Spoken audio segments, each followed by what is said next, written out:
In a mahogany-paneled drawing room at Clarence House, in the pale biting light of a frost-covered January morning in the year of our Lord 2026, Camilla, Queen Consort of the United Kingdom of Great Britain and Northern Ireland, just stuns the entire realm by finally breaking her suffocating, decades-long silence on the question that has haunted her since the morning she became the most reluctant bride in modern British history. A question so devastating, so carefully buried beneath custom, courtesy and the cold, polished Oxford shoes of the men in grey, that to even whisper it in the long galleries of Buckingham Palace would have been to invite destruction.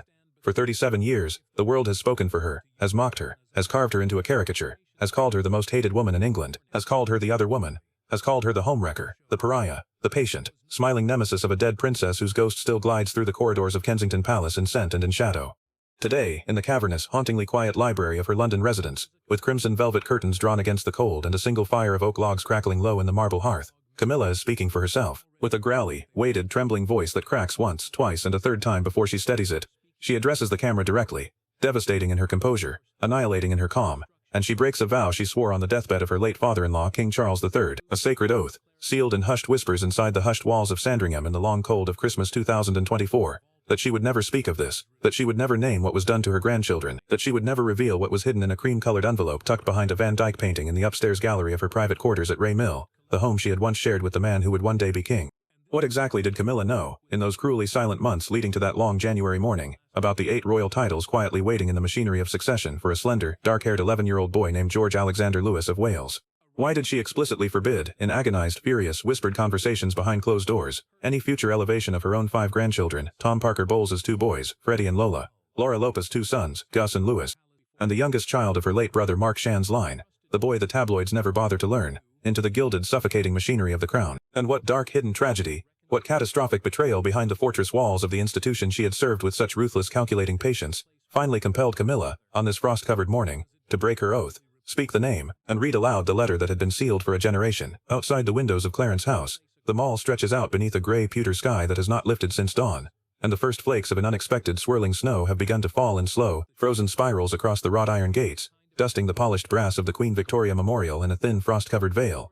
Inside, the grandfather clock in the corner tolls a single, mournful chime, 9:30, and Camilla sits rigid at her husband's great mahogany writing desk, the very desk at which King Charles signed his accession documents in the terrible hushed hours of September the 9th, 2022, the day his mother, the late Queen Elizabeth II, by the grace of God Queen of the United Kingdom of Great Britain and Northern Ireland, and of her other realms and territories Queen, head of the Commonwealth, defender of the faith, drew her last breath inside the castle-like walls of Balmoral in the cold, drizzling Scottish afternoon.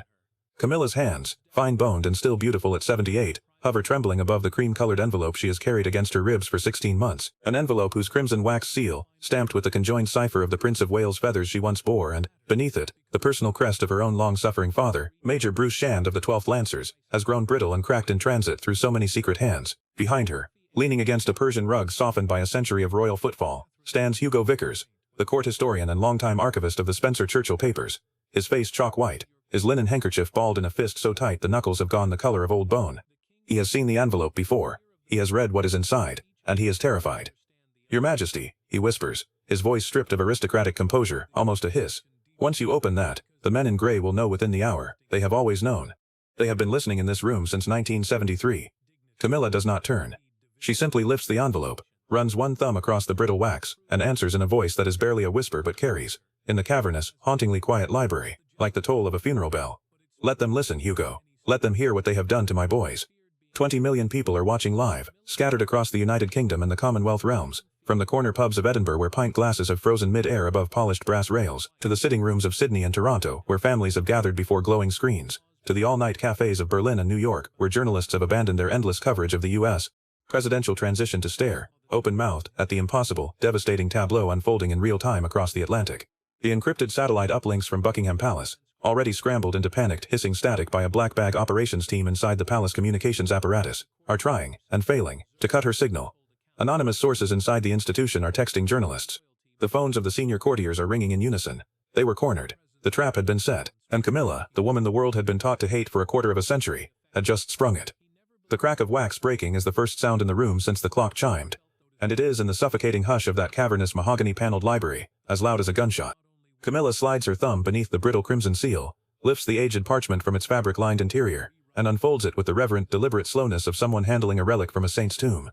It is dated the 14th of February, 1995, Valentine's Day, of all brutal mocking days, and it is written in a hand that has been authenticated by the forensic laboratory at Scotland Yard and again, more recently, by the cryptographic division of MI6 at a location in Cheltenham that does not officially exist, in the unmistakable looping schoolgirl cursive of the late Diana, Princess of Wales, the most photographed woman of the 20th century, the mother of the future king, the woman whose death in the Pont de l'Alma tunnel in Paris on the 31st of August, 1997, the world has never, in 38 years, allowed itself to grieve.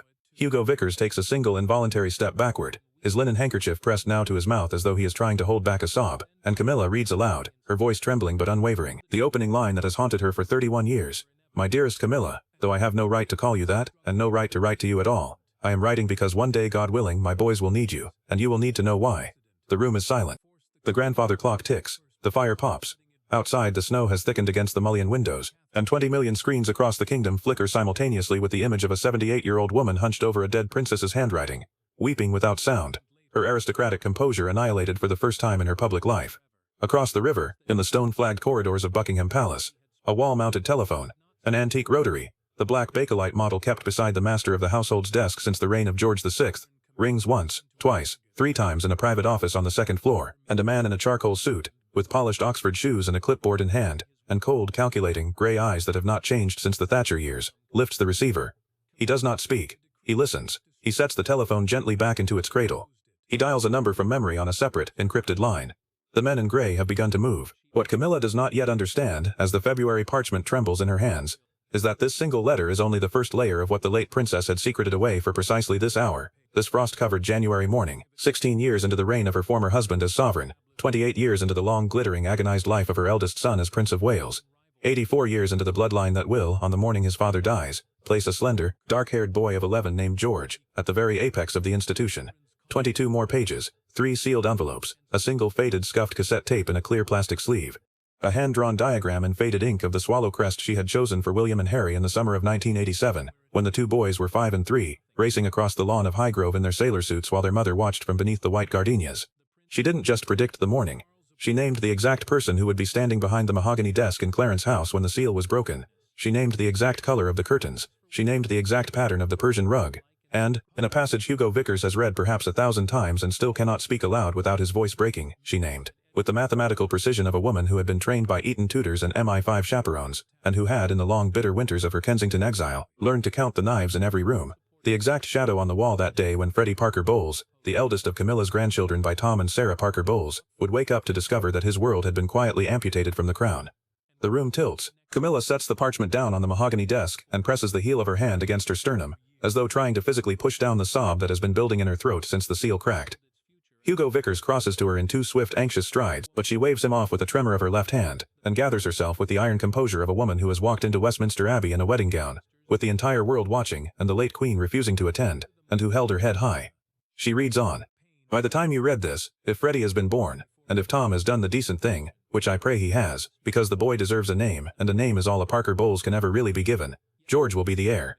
He will already have begun to be shaped, in that ruthless calculating machinery of the palace, into a thing that is no longer a child. They will give him the Duke of Rothesay, the way they gave his father at 3. They will give him the Cornwall. They will give him the Prince of Wales one morning when his father finally takes the throne, and the trumpets blow. And there will be a press release, Camilla. A single cream-colored Buckingham Palace press release at 10 in the morning. And in that press release there will not be a single mention of Freddie. Not a single mention of Gus or of Louis. Not a single mention of the other children Laura will be blessed with, and the world will pretend that this has always been the way of things, that this is tradition, that this is blood, that this is how the institution has always operated. But it is not. It is a choice. It is a deliberate, calculated, surgical choice, made by a man I will not name in this letter because I am a mother and not a prosecutor, made in a room I will not describe because the room is still in use, made on a Tuesday afternoon in February of the year I write this. I am writing to you from Kensington, in the Long Gallery, and I can hear the boys playing in the garden below, and William has just shouted up at me to come and watch him catch a newt, and I am going to put down this pen, Camilla, because he is calling me, but I want you to know that I have seen the chart of the succession, I have seen the names and the lines and the secret codings, and I have seen in their neat tidy handwriting, who has been quietly crossed out. Do not let them do to your grandchildren what they did to me. Do not let them make your babies invisible. Keep the letter, keep the cassette, keep the swallow. One day your boys will need it. One day my boys will need it too. With love that I am not allowed to speak, Diana. The grandfather clock tolls 10. The fire has burned to embers. Hugo Vickers is openly crying now, his aristocratic composure utterly annihilated, his linen handkerchief pressed to his face like a mask against the impossible weight of the moment. Camilla does not weep. She has not wept in public since the funeral cortege in 1997. But her knuckles, where they grip the edge of the mahogany desk, have gone bone white, and her breath has come in shallow, hitched, terrified little gasps, the breath of a woman watching 38 years of sacrifice and silence collapse in her hands. It was, of course, not the first time Camilla had heard the letter read. She had first heard it in the long hushed summer of 1996, on a cassette tape that had been delivered to her by a frightened equerry at Middlewick House in the dead of night, wrapped in an old copy of Hello! Magazine to disguise its weight, and she had sat in the kitchen in the small hours listening to Diana's looping schoolgirl voice through tinny, muffled headphones, weeping into the sleeve of her nightgown, and she had understood then for the first time in her adult life that the late princess had not hated her at all. She had understood that the woman the world had mocked, the woman the world had made into a joke, had written her a sacred binding bequest across the chasm of hatred and blood and headline. She had understood that Diana, in her strange, prophetic, terrifying way, had known exactly what was coming. And what was coming, in the long view of the institution that Camilla was now, beatifically, painfully, beginning to feel the full weight of, was the slow, deliberate, surgical excision of Camilla's own grandchildren from the very monarchy she had married into, and the simultaneous, immaculate, PR-perfect coronation of Prince George as the 28th Prince of Wales. For decades, the public image of Prince George has been the immaculate, almost mathematically calculated product of the palace communications apparatus. He has appeared at Wimbledon in a crisp navy suit, his hands folded in his lap the way his great-grandmother's hands were folded on the coronation cushion in 1953. He has appeared at the cenotaph on Remembrance Sunday, his small white-gloved hand gripping his father's the way the monarch's grip has always, since the time of the Plantagenets, been photographed by the nation's press in the long grey November cold. He has been described in carefully vetted, politely approved Buckingham Palace press releases as undoubtedly aware of his future role. And the phrasing itself, the cold, clinical, devastating understatement of undoubtedly aware, has been analyzed in op-eds and on late-night panel shows by everyone from the feminists of The Guardian to the royal historians of the Daily Telegraph, and yet nobody, in any of these polite analyses, has ever once paused to ask the mathematically simple, brutally honest question. Aware of what, exactly? Aware that on the morning his father dies, he will instantly, automatically, by the silent operation of a law older than the United States of America, become the Duke of Cornwall, the Duke of Rothesay, the Earl of Carrick, the Earl of Chester, the Baron of Renfrew, the Lord of the Isles, the Great Steward of Scotland, and the 28th Prince of Wales. Aware that within 24 hours of his father's last breath, 8 separate Lord Great Chamberlain's officers and 3 separate officers of arms will descend upon Kensington Palace in unmarked white vans, to begin the ritualized, mesmerizing, chillingly bureaucratic transfer of bloodline, ceremonial, property, and personal household from one slender boy to the next. Aware that the press release announcing his accession will run, at 10 in the morning, on the dot, in a single cream-colored Buckingham Palace template that has not been altered since the reign of Edward VII, with no mention of Freddie, no mention of Gus, no mention of Louis, no mention of the 5 grandchildren Camilla has spent her entire 70s quietly, sometimes desperately, attempting to integrate into the very monarchy she had been mocked and hated for marrying into. She didn't just predict the morning, she named the exact number 8. She wrote it in the margins of the second page of the February letter, in the same looping schoolgirl cursive. 8 titles, Camilla, 8. And not one for a Parker Bowles, not one for a Loeb, not one for a Shand, and I have seen this diagram with my own eyes, and I have heard in my own ears. The men in grey explain why, and the reason they gave was the reason they have always given since the time of the Stuarts, and the reason is this, that the institution must remain, and the children of convenience must therefore not. Hugo Vickers, who has read the second page perhaps 10,000 times, has never spoken of that passage in any interview. He speaks of it now for the first time, in the cavernous, hauntingly quiet library of Clarence House, while Camilla, her hands at last folded in her lap, watches him with the chilling, annihilating calm of a woman who has just discovered that her entire married life has been an arranged sacrifice on the altar of the institution her late husband loved more than he ever, in his long and agonized life, loved her. The flashback comes unbidden, and it comes with the chime of the grandfather clock. It comes because Camilla has closed her eyes, and because the crackle of the oak fire has reminded her, with the merciless precision of a Proustian involuntary memory, of a long summer afternoon in 1981, at the garden party at Broadlands, the Hampshire estate of Lord Mountbatten of Burma, on the day Charles had first introduced her, carefully, with the deliberate, calculated choreography of a man who had been trained since nursery, to choreograph such moments, to his great-uncle. Lord Mountbatten had taken her by the elbow, had walked her beneath the cedar trees, and had said, with the casual, devastating authority of a man who had been born sovereign and who had spent his life moving chess pieces around boardrooms and war rooms and drawing rooms with the same cool hand, "Camilla, my dear, you must understand that in the institution you will be marrying into, the title is the man. Without the Cornwall, without the Rothesay, without the feathers, Charles is not Charles. He is just a tall man with a kind smile, and a love of architecture, and an unforgivable, ruinous romantic sensibility. And so long as I am the last Viceroy of India, and the last Earl of Burma, and the last of my kind, so long will that truth hold, and no child of yours, however brilliant, however English, however Henry, will ever be permitted to stand in the line." Camilla, 23 at the time, had not understood. She had laughed, and she had kissed Lord Mountbatten on the cheek, and she had replied, in the lilting, country girl Sussex accent she had been raised not to lose, "Uncle Dickie, you are a romantic old fraud, and I shall be the one who teaches Charles to smile at the photographers, and that shall be title enough." Lord Mountbatten had smiled his famous, sad smile. He had been murdered by the IRA, of course, 4 days later, off the coast of Sligo, on the 7th of August, 1979, his fishing boat blown to atoms by a radio-triggered bomb. And Camilla had not spoken of that conversation in 44 years, until this morning of all mornings, when the men in grey were dialing their encrypted lines and the snow was thickening against the mullioned windows, and her grandchildren were, with the silent, devastating surgical precision of a Tudor succession chart, being quietly erased. 20 million people are watching. The nation has held its breath for so long that the news ticker at the bottom of the screen has not scrolled in 43 seconds, and ministers in the cabinet office at number 10 Downing Street, in the hushed, oak-paneled stateroom known as the White Drawing Room, are standing, white-knuckled, around a single television set, watching the woman who until this morning was their queen's consort burn the institution to the ground in real time. In Clarence House, Camilla has lifted the second envelope from the cream-colored stack, this one bearing the personal, never-publicized cipher of Diana's lady-in-waiting, the late Lady Sarah McCorquodale, the elder sister of the late princess, signed in her elegant, iron-steady hand, and she has slid from it a single faded, scuffed cassette tape in a clear plastic sleeve, the kind that once sat on every kitchen shelf in England before the digital apocalypse rendered them relics of a more honest age. The cassette is labeled, in Diana's own handwriting, in red Crayola, in the looping childish print of a mother who knew she was being listened to. For the Swallow, do not play until Freddie is 16. And below that, in a smaller, more careful, more desperate hand, the late princess has written in pencil. He will be 16 in the year Camilla is queen. Play it then. Hugo Vickers recognizes the cassette. He has held it once, in the autumn of 1997, in the blood-tasting silence of Kensington Palace's Long Gallery, when Diana's possessions were being inventoried under the cold, calculating, clipboard-bearing supervision of the men in grey. He had lifted it from a locked baton trunk in the dressing room marked with a tiny hand-drawn swallow in pink ink, and he had almost pressed play on the battered Sony Walkman that sat beside it, and his hand had trembled so violently that the cassette had fallen back into the trunk with a click that still echoes in his dreams. He had not played it then. He had locked the trunk. He had given the key to Camilla, in a paper bag, in a Tesco car park in Wiltshire, on a Tuesday afternoon in 1998, in the rain, with a single whispered instruction: Your Majesty, when Freddie is 16, play it. Not before, not for anyone, for Freddie. The flashback comes now with the crackle of the cassette being slid, with the agonizing deliberate slowness of a ritual of delayed justice, into the battered portable player Hugo Vickers has carried for 28 years in the inner pocket of his Savile Row overcoat. Because Camilla has reached the third envelope. And because that third envelope bears the wax crest of the Spencer Churchill line, the conjoined lion and stag beneath an earl's coronet, the same crest that stares down from the stained glass of the chapel at Althorpe House, the Spencer family seat in Northamptonshire, where Diana had been buried on the 6th of September, 1997, beneath an oak tree on an island in an ornamental lake, behind a black iron gate. She remembers Althorpe.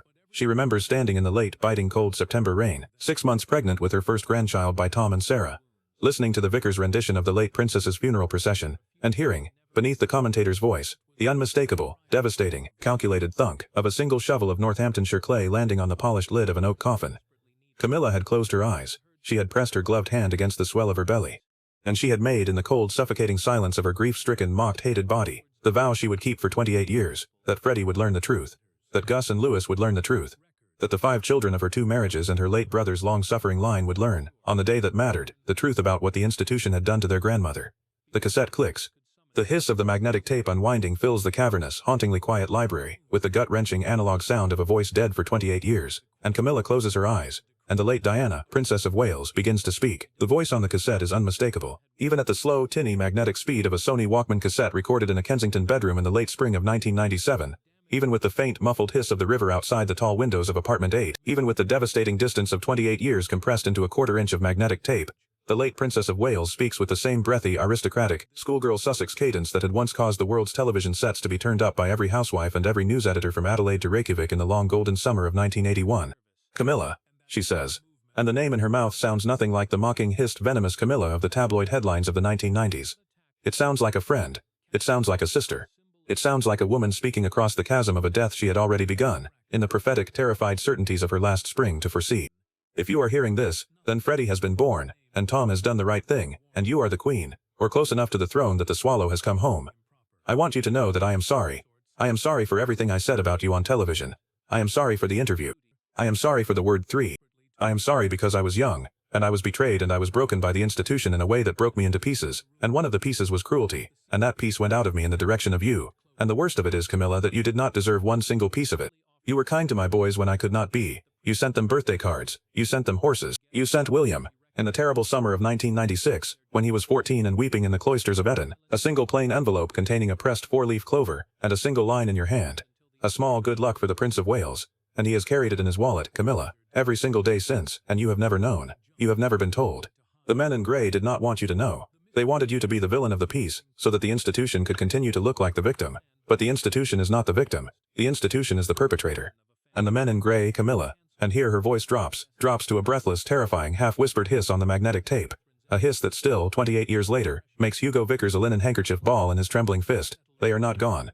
The same man I will not name in my letter still sits at the same mahogany desk in Buckingham Palace. He still wears the charcoal suit. He still walks the long gallery on Tuesdays. He is the one who crossed Freddie's name off the chart in February of 1995, and he is the one who signed the surgical excision of Gus and Louis from the public royal Christmas at Sandringham in 2023.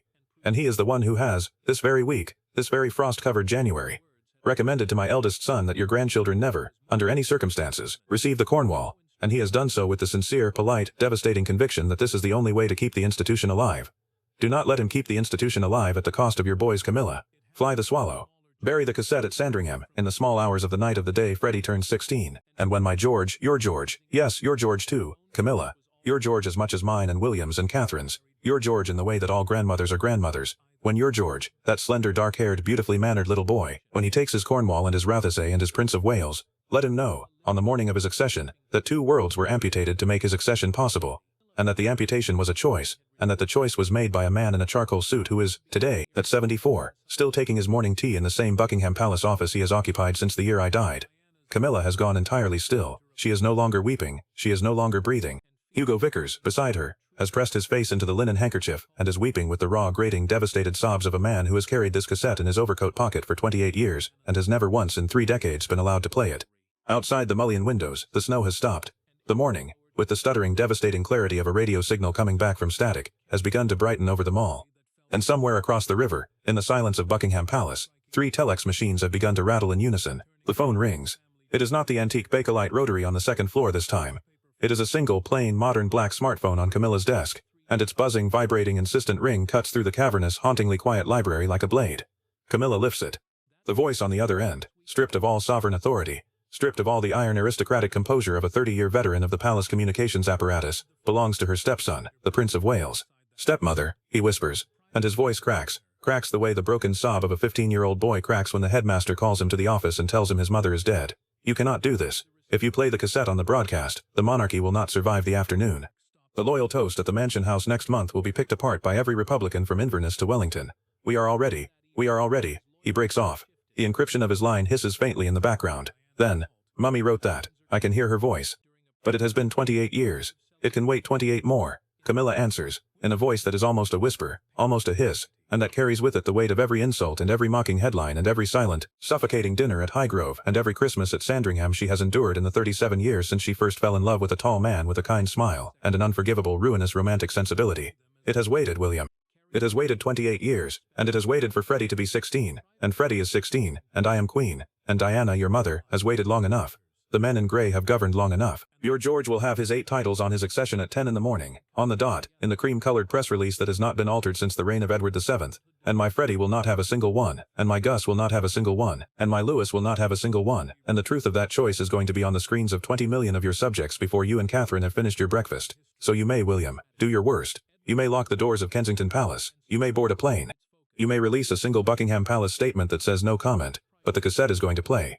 And when it does, your mother's voice is going to be on every screen in the kingdom, and your grandmother's chart is going to be on every screen in the kingdom, and the name Freddie is going to be on every screen in the kingdom. Fly the swallow, William, for the boys, for both bloodlines, for the institution that your mother loved more than the men in grey ever deserved. The line goes dead. The prince is hung up. Camilla sets the smartphone gently back onto the mahogany desk, beside the cream-colored envelope, beside the February parchment, beside the cassette. Hugo Vickers lifts the portable Sony player. The magnetic tape is still hissing, still turning, because Diana, in the devastating foresight of her last spring, had recorded 46 minutes. She had not wasted a single second. She had known that the cassette would be played once, and she had given it her entire, prophetic, breathless, agonized soul. The phone rings a second time. The same black smartphone on the mahogany desk vibrates, shudders, slides across the polished wood with the precise, devastating insistence of a clock striking the hour. And Camilla, who has not moved since the prince hung up on her, lifts it once again. The voice on the line, this time, is not her stepson's. It is younger. It is roughened, as though the speaker has been drinking black coffee since 4 in the morning, or weeping, or both. And it belongs to her younger son, Freddie Parker Bowles himself, 16 as of last week, 16 as of the 7th of January, 16 to the very day. And the coincidence, the mathematical, devastating, breath-stealing coincidence of it, is not lost on Hugo Vickers, whose linen handkerchief has gone translucent with the salt of his tears. "Grandmother," Freddie whispers, and his voice cracks twice before he steadies it, the way his grandmother's voice cracked twice before she steadied it at the beginning of the broadcast. Is that her? Is that Grandmother Diana? Camilla closes her eyes. The single tear she has been holding in check since the seal crack traces, with the slow, deliberate, agonizing path of a single drop of Northamptonshire clay, the line of her aristocratic cheekbone, and falls, with the soft, devastating, inaudible impact of a swallow landing on a windowsill, onto the cream-colored envelope. "Yes, my darling boy," she answers, and her voice has gone so soft, so utterly annihilated of the iron composure of the consort of the sovereign, that the 2 million viewers who have not yet fainted are now, in unison, weeping in their own sitting rooms. "Yes, my darling, that is your other grandmother, and she has been waiting for you to be 16, and you are 16, and she would very much like you to fly the swallow." The line goes quiet. Freddie is crying. Freddie is 16 and he is crying for a grandmother he never met, and at the same moment, in a far more distant sitting room in Adelaide Cottage, in the private wrought iron gated grounds of Windsor Home Park, Prince George, slender, dark-haired, impeccably mannered, the future Duke of Cornwall, the future Duke of Rothesay, the future Earl of Carrick, the future Earl of Chester, the future Baron of Renfrew, the future Lord of the Isles, the future Great Steward of Scotland, the future, in time, 28th Prince of Wales, is sitting at the foot of his parents' bed in his dressing gown, watching his grandmother burn the institution down on a borrowed iPad, and he is not yet old enough to understand what has been amputated for his accession, but he is, by every account, smiling at the sound of his dead grandmother's voice, and that smile, in the cold mathematics of the palace, is the only thing that can save the monarchy from itself. It is at this precise, devastating mathematical second, the second Diana predicted with the breathy, terrified, whisper-hissing certainty of her last spring, that Hugo Vickers opens the false bottom compartment of the mahogany writing desk. The mechanical click of the brass hinges is loud, in the cavernous, hauntingly quiet library, like the click of a Magimix blade dropping onto a carrot in a country kitchen in Wiltshire on a Sunday morning in August. The compartment yields, with the soft, devastating inevitability of a confession long suppressed, a single cream-colored envelope, sealed in the personal cipher of the late Duke of Edinburgh, stamped in oxblood wax, and addressed, in the meticulously steady, iron-steady hand of Prince Philip himself, to Camilla, in the year Freddie is 16. Inside is a single sheet of court craftsman bond, watermarked with the Spencer Churchill lion and stag, and on it is the following sentence, in the meticulous, private, almost forgotten hand of the man who had once told an interviewer, with the dry, devastating aristocratic understatement of a Greek-born prince who had served in the Royal Navy, and had survived the war, and had buried his idol, and had walked 3 steps behind his wife's coffin on television, and had been told by his own son, in a tantrum overheard in the Long Gallery of Buckingham Palace in February of 1996, that he wished he were dead. My dear Camilla, the same man I have dismissed and reinstated for 60 years is the same man your grandchildren must be protected from. I could not protect William from him. I could not protect Harry. I could not in the end protect Diana. Sign here, and fly the swallow, and bury this letter in the chapel at Sandringham in the small hours of the night your Freddie turns 16. The signature beneath the sentence, oxblood ink, iron steady, is that of His Royal Highness the Prince Philip, Duke of Edinburgh, Earl of Merioneth, Baron Greenwich, Knight of the Garter, who died, faithful unto death, on the 9th of April, 2021, at Windsor Castle, 2 months short of his 100th birthday. Camilla lifts the sterling silver fountain pen from the desk. She does not hesitate. She signs with a single, devastating, sweeping stroke, in the iron-steady hand of a queen who has waited 37 years for this single moment, and the signature is witnessed by Hugo Vickers, and by the senior archivist of the Spencer Churchill Trust, who has, in an unmarked grey Ford people carrier, driven up from Althorpe, through the night to Clarence House, for this precise minute. The broadcast is now in its 4th hour. Outside, the snow has stopped entirely, and a thin, pale, frost-covered London sun has begun to claw through the pewter sky over them all. Inside the cavernous, hauntingly quiet library of Clarence House, Camilla has lifted from the cream-colored envelope one final object, a small brass and silver cipher key, cold to the touch, hanging on a faded scarlet ribbon from the long-ago wardrobe of the late Princess's Kensington dressing room. The cipher key is the swallow. The swallow is the secret crest Diana had hand-drawn, in pink Crayola, in the summer of 1987, on the inside cover of a children's book of Saint-Exupéry she had given to her sons. The little prince, Camilla whispers, in a voice that has gone so soft, so utterly annihilated of the iron composure of the consort of the sovereign, that the 2 million viewers who have not yet fainted are now, in unison, weeping in their own sitting rooms. Kept the secret for 38 years, and now the secret is out. She presses the brass and silver cipher key against her lips, the way her late husband had pressed the Order of Merit against his lips in the great hushed hours of his mother's lying in state at Westminster Hall, and the camera catches, in the devastating stillness of the long antique mirror behind her, the reflection of a 78-year-old queen who has just burned the institution down, and who is weeping, finally, openly, without a sound, for the first time in 28 years. Then, with the deliberate, devastating choreography of a ritual of delayed justice, Hugo Vickers hands Camilla a folded, leather-bound ledger.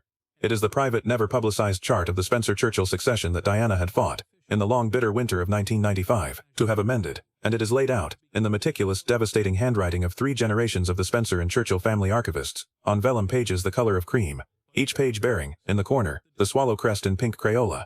Camilla opens the ledger to the entry dated the 14th of February, 1995. and she reads aloud, for the first time in 31 years, the entry that has haunted her. Frederick Parker Bowles, B7, I. 2010, annotated, by order of the men in grey, in February 1995, as a descendant of the second marriage of the consort of the future sovereign, ineligible for the Cornwall succession line in perpetuity. Reason, the institution must remain. She closes the ledger. She lifts the cream-colored envelope. She presses the swallow to her breast. Outside, the thin pale London sun has broken through and is now painting the frost-covered cusp of Buckingham Palace in a wash of cold, gilded January gold. Inside, the grandfather clock tolls 11, and Camilla, the woman who was mocked and hated and called the most hated woman in England, the woman who walked into Westminster Abbey in a wedding gown the late Queen refused to attend, the woman who was spat on in the supermarket queue, and who was told by her own sons-in-law that she would never, under any circumstances, be permitted to integrate her 5 grandchildren into the very monarchy she had married into. This woman, this queen, this widow of the late king, this mother of Tom and Laura, this grandmother of Freddie and Lola and Gus and Louis, this sister of the long-dead Mark Shand, this daughter of the late Major Bruce Shand of the 12th Lancers, addresses the camera one final time. For 37 years, the world has spoken for me, she says, and her voice has not cracked in 23 minutes, and that is, in the cold arithmetic of her aristocratic composure, the longest she has held herself together since the seal cracked. Today, I have spoken for Freddie. I have spoken for Gus. I have spoken for Louis. I have spoken for Lola. I have spoken for the great-grandchildren of my late brother Mark, whose names the men in grey have crossed out so carefully, so quietly, in such immaculate handwriting, that the world believed there had never been any other names. Let the men in grey of 2036 and 2047 know this. When Prince George takes his 8 titles, the Cornwall, the Rothesay, the Carrick, the Chester, the Renfrew, the Lord of the Isles, the Great Steward of Scotland, the 28th Prince of Wales, he will know that 2 worlds were amputated to make his accession possible. And he will know that the amputation was a choice, and he will know that Diana saw it coming, and that Philip saw it coming, and that his grandmother saw it coming. And he will, I pray, in the long grateful, devastating, aristocratic mercy of his reign, see to it that no chart of succession in this kingdom is ever annotated, by order of the men in grey, in a single cream-colored cufflink box in a single Buckingham Palace office, with the brutal, surgical, 4-word epitaph, "The institution must remain." She pauses. The grandfather clock ticks. 20 million screens flicker. The swallow has flown, Camilla says, simply. And she sets the cipher key down on the mahogany desk, and she sets the ledger down on the cipher key, and she sets the February parchment down on the ledger, and she sets the cassette down on the parchment, and she folds her hands, and the camera, with the stuttering, devastating, blood-tasting stillness of a camera in a tomb, holds, for one long, agonizing, achingly beautiful second, on the image of a 78-year-old widow, in cream and pearl, in the mahogany room, in the world's most haunted drawing room, finally resting from the bone-crushing choreography of being the consort of the sovereign, and finally speaking, at 78 years of age, for the 5 grandchildren the world had never bothered to learn by name. The broadcast cuts to black. There is no music. There is no commentary. There is no scrolling news ticker.